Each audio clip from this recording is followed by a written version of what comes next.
네, 베테랑 전문가와 함께 내 포트폴리오 만들어 보도록 하겠습니다. 포트폴리오 플러스 류민수 유한타증권 부장 모셨습니다. 어서 오세요, 부장님. 반갑습니다.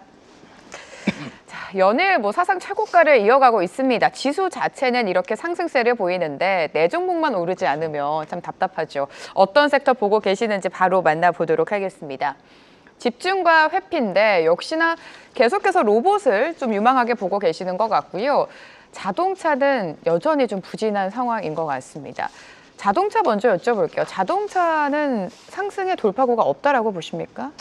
상승이 돌파구는 충분히 있죠. 시간이 좀 더 걸릴까요? 그렇죠. 이제 적어도 네. 이번 주에는 좀 아무래도 다 아시다시피 지금 최종 협상이 지금 관세 협상에 네. 난항. 그리고 오늘 또 속보 나온 거 보니까 이재명 대통령이 기업에 유리하지 않은 건 절대 그 최종 타결 협상하지 않겠다라는 내용이 좀 나온 것 같은데, 아무튼 오늘부로 이제 일본 같은 경우는 이제 그 관세가 이제 15% 인하되잖아요. 근데 이제 우리나라 같은 경우는 여전히 이제 25%이기 때문에 미국 자동차 시장의 수입차 2, 3위가 일본하고 우리나라인데 약간의 차이로, 그렇기 때문에 우리나라 입장에서 가격 경쟁력이 떨어질 수밖에 없고 또 관세에 대한 비용 부담도 발생할 수 없는 구간이기 때문에 물론 저는 이제 궁극적으로 될 거는 같아요. 근데 그 시기를 이제 가늠하기가 어려운 부분이고, 조만간이라는 표현을 쓸 수, 이번 달 안에 이런 얘기도 나오지만, 아무튼 저도 이번 주에는 자동차 쪽이 어떻게 시세를 내기는 좀 어렵지 않을까라는 생각에 제가 좀 그런 식으로 해서 지금 자동차를 이번에 회피 섹터로 했습니다.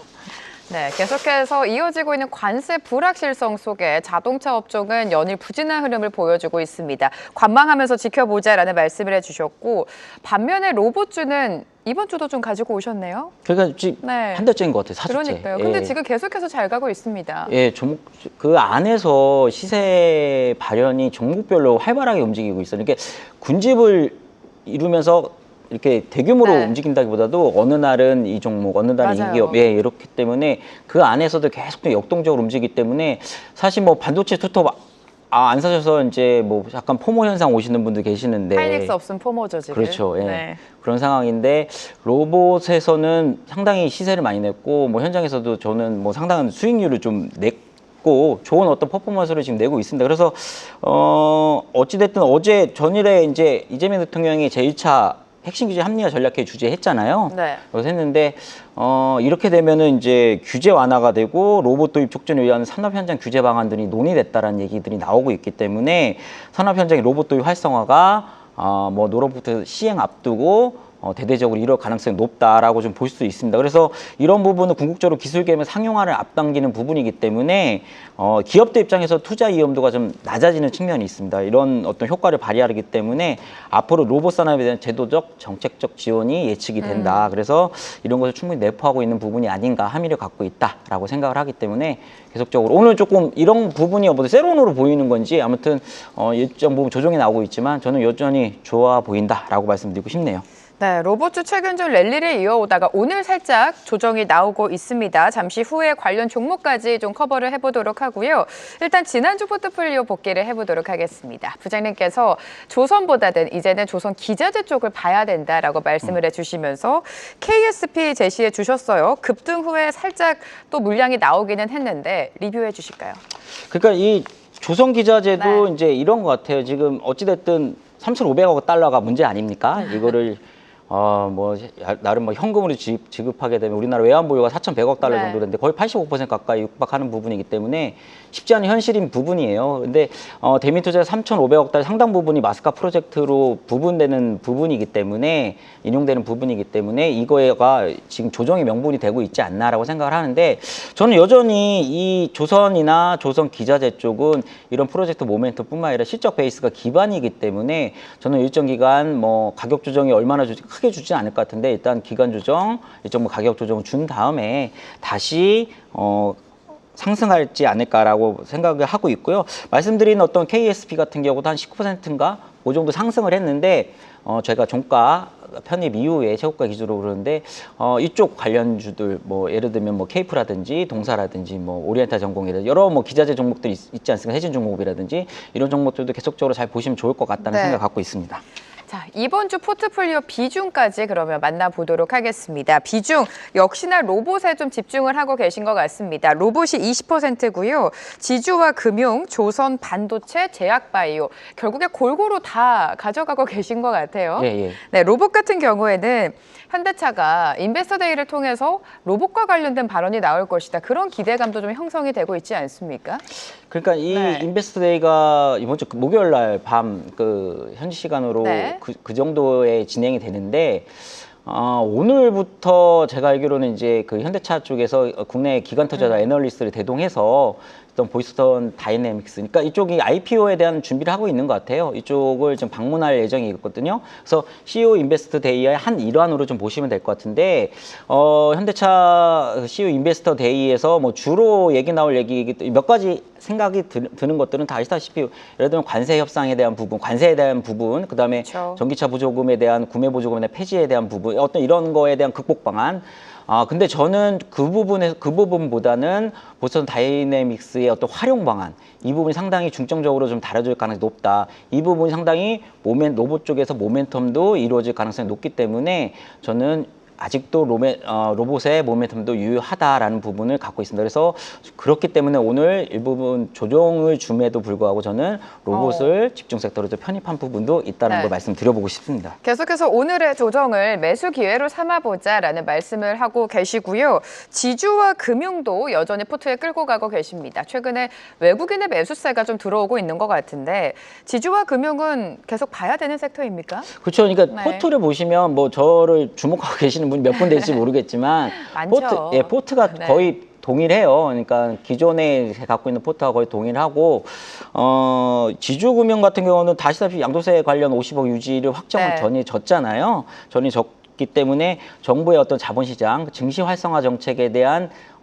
회기, 복귀, 그다음에 일관성을 유지하는 톤으로 갔기 때문에 스탠스로 갔기 때문에 상당히 중요한 부분이다. 그래서 지금은 3차 상법 개정안 처리 시점과 맞물리면서 이런 부분이 일관성 있는 흐름을 좀 보이고 있지 않나라고 생각을 하기 때문에 말씀하신 것처럼 반도체 수급 외에 지주금융사도 상당히 전일에 많이 들어왔습니다. 외국인 매수가 많이 들어온 부분. 그래서 향후 증시 상승 시 주도 섹터로서였던 복원도 충분히 가능할 섹터가 아닌가라고 생각을 하기 때문에 잘 보실 필요가 있다라는 생각합니다.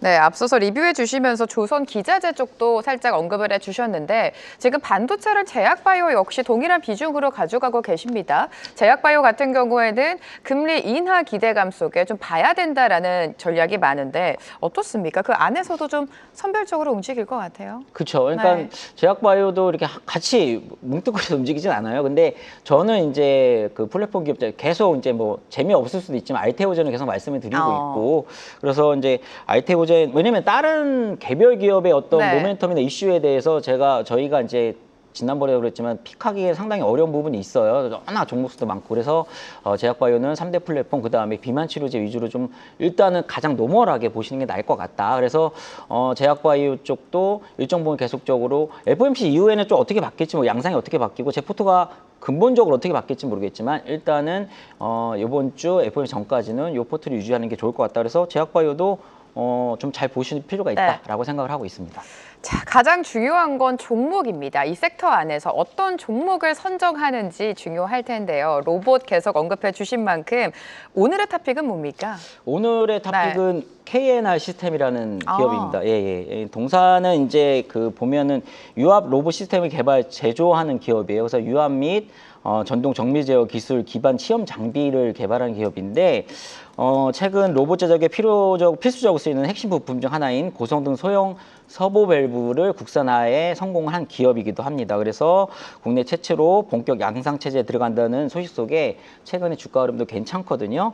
근데 제가 이제 주목하는 부분의 한 가지가 아까 말씀드렸던 현대자동차 인베스터 데이 부분인데 보스턴 다이맥스 등에 대한 로봇 활용 전망을 제가 말씀드렸지 않습니까? 그래서 동사가 보스턴 다이맥스의 유압 로터리 액추에이터 공급 이력을 갖고 있어 레퍼런스를 갖고 있기 때문에 충분한 모멘텀 발휘 기간이 될 수 있겠다는 생각을 하고 있고 동사의 어떤 이 쓰임새가 조선, 원전, 화학, 우주항공 등 다양한 부분으로 지금 프로젝트 상용화 진행 중이기 때문에 이쪽에 대한 중장기적 모멘텀도 충분히 갖고 있다라고 생각하기 때문에 동사 잘 보시면 좋을 것 같다는 생각을 갖고 있습니다. 네, KNR 실세 오늘 조정이 나온다고는 하지만 사실 단기간에 급등이 나왔던 종목입니다. 다시 한번 슈팅을 기대해보자라고 말씀을 해주셨고요. 지주와 금융 안에서는 지주사 안에서는 어떤 종목 보십니까? 지주사를 수개월째 굉장히 그렇죠. 말씀을 많이 해주셨잖아요. 네, 맞아요. 네. 그래서 이제 어쨌든 지금 뭐 소위 뭐 밸류업에 대한 부분은 계속적으로 진행이 되고 네. 있는 부분이니까 그렇게 좀 보시면 좋을 것 같고, 제가 이제 LS라는 동사 종목 자주 말씀드렸던 것 같아요. 지주사 중에서도. 그래서 근래 가장 최근에 말씀드렸던 때가 이제 8월 중순인가 그때인데, 그때 한 15만 원대 중반 정도 했었던 것 같아요. 근데 말씀드린 이후에 최근에 한 25% 상승을 했는데, 오늘 다시 한번 또 말씀을 드리고 싶네요. 네. 그래서 전일에 외국인 기관 양매수도 들어왔는데, 오늘 좀 일부 매도를 하고 있지만 수급 측면에서도 좀 기대가 되고, 동사의 오게티가 실적을 보면은 LS M&M이라는 그 비상장 회사가 있어요. 근데 네. 이쪽이 수익성 감소가 조금 일정 부분 지금 진행 중이에요. 이 부분이 오게티이긴 하지만 그 외를 볼 때 LS 전산이라든지 LS 일렉트릭이라든지 LS 마린 솔루션 등 전선 전력 부분의 모든 골고루 부분이 지금 상당히 견고한 실적 계속적으로 순항 중이다라고 보시면 될 것 같고, 자사주 비율이 한 14%가 조금 안 돼요. 그래서 아주 많지는 않지만 그렇다고 적은 편도 아니거든요. 그래서 최근 자사주 일부 소각이 진행이 되고 있는데, 추후에도 제가 볼 땐 자사주 소각에 대한 어떤 로드맵이 나올 가능성이 있다라고 보시면 될 것 같고, 현재 그 비상장 지분 가치가 여전히 2023년 수준에 머무르고 네. 있어요. 그렇기 때문에 상승 룸은 충분히 있다라고 생각을 하고 있고, 결과적으로 순자산 가치 대비 비상장 포함해서 60% 이상 저평가된 구간이 아닌가라 생각을 하기 때문에, 동산 지주사 중에서도 뭐 여러 HD 현대 하나 두산 여러 좋은 기업이 SK 좋은 기업이 있지만 동사도 좋은 기업을 잘 보시면 좋을 것 같다라는 생각 갖고 있습니다. 네, 지주사 중에 LS를 가지고 오셨습니다. 비상장사 지분과 가치를 봤을 때 여전히 주가가 좀 저평가 매력이 있다라고 판단을 해주신 것 같고요. 지금 계속해서 상승 흐름을 유지할 수 있을지 지켜보셔야 될 것 같습니다. 단기 트레이딩 종목도 한번 여쭤볼게요. 단기 트레이딩도 로봇으로 좀 했어요. 로봇으로 좀 했고, 네. 제가 이제 이런 말씀을 드린 적 있잖아요. 어찌됐든 로봇이 올 초에 상승을 이룬 다음에 상당 기간 가격 조정을 준 이후에 최근에 계속적으로 움직이고 있지만은 상당히 플레이하기가 좀 편한 나름대로 편한 종목이 아닌가, 기업 섹터들이 아닌가라고 생각을 하기 때문에 충분히 여러 가지 정책 모멘터도 가동되고 있는 부분이기 때문에 잘 보실 필요가 있다는 생각을 하고 있고, 오늘 말씀드릴 종목은 PNS 로보틱스예요. 그러니까 잘 모르시는 종목 기업일 수도 있겠지만, 동사는 의료하고 재활 로봇 분야에서 상당히 주목받는 기업으로 보시면 될 것 같아요. 그래서 의료 재활 로봇이라는 틈새 시장을 파고드는 기업인데, 아시다시피 고령화 재활 필요 환자가 지금 증대되고 있지 않습니까? 그래서 이런 트렌드하고 잘 접목되고 있는 기업이다, 이렇게 보시면 될 것 같고요. 건강보험 급여화로 매출의 안정성이 상당히 좋고 시장이 계속 확대되고 있다는 측면, 이 부분은 수요 증가라는 측면과 맞물려 있거든요. 그래서 실적 측면에서도 전년 동기 대비 매출, 영업이익, 순이익 모두 증가하는 모습이고요. 연간 기준으로 예상이익도 올해 작년 대비 매출액 및 영업이익이 2배 정도 이상 증가 예상이 되고 있습니다. 그래서 국내외 CE 인증 수출 레퍼런스가 있기 때문에 앞으로도 글로벌 시장 진입 가능성이 크다고 생각되기 때문에 동사 잘 보실 필요가 있다, 이렇게 생각하고 있습니다. PNS 로보틱스까지 탑픽으로 제시해 주셨습니다. 다음 주에 또 한번 복귀해 보도록 하고요. 오늘 류민수 유한타증권 부장과 함께했습니다. 감사합니다. 계속해서 다양한 경제 이슈를 알고 싶다면 구독과 좋아요, 알림 설정 부탁드립니다. AI 캐스터 권미정이었습니다.